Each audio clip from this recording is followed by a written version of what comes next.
I'm Todd Strange, Mayor of the great city of Montgomery, Alabama. I'm solo today, but I want to talk about a meeting that the 5 big city mayors had last week here in Montgomery. Some people call us the Gang of 5, others call us the Fab 5, but what we're doing is just the urban mayors. We get together about 4 or 5 times a year, and we were in Montgomery to talk about legislative things. We had a chance to meet with the Senate and House legislative leadership.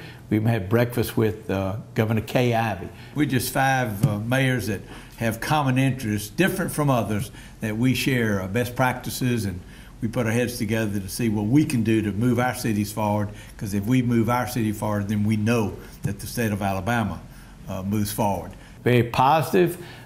We meet to talk about issues that affect just these big cities. There were 4 issues that we talked to the leadership about, including the governor. Uber is one of them. You know, each of us have negotiated contracts for our own respective cities, not about the financial side, but by the liability side, the background checks, making sure that the cars are of a certain age to be able to do that. Now there's a statewide effort to have a statewide franchise, and while we're not opposed to that, we think that we need to keep our existing contracts in place so that we can have that control of the liability, but let everyone else be able to go on the state.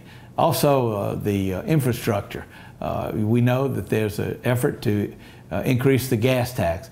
Our issue is with the funding formula. That funding formula was designed in the mid-'60s when counties paved some of the city roads. It's just not fair for the counties to get 80% of the money and for us to get 20% of the money. So we want to see that funding formula changed. Also, the Alabama Jobs Act. There was $850 million of money put into a pot to be used for economic development.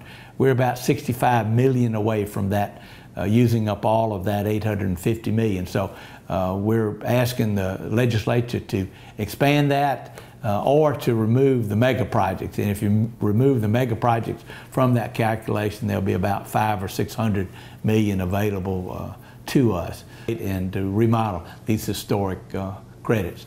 We had a great meeting, and we will continue to do that, and hopefully you'll tune in next week and we can talk about some exciting projects in Montgomery.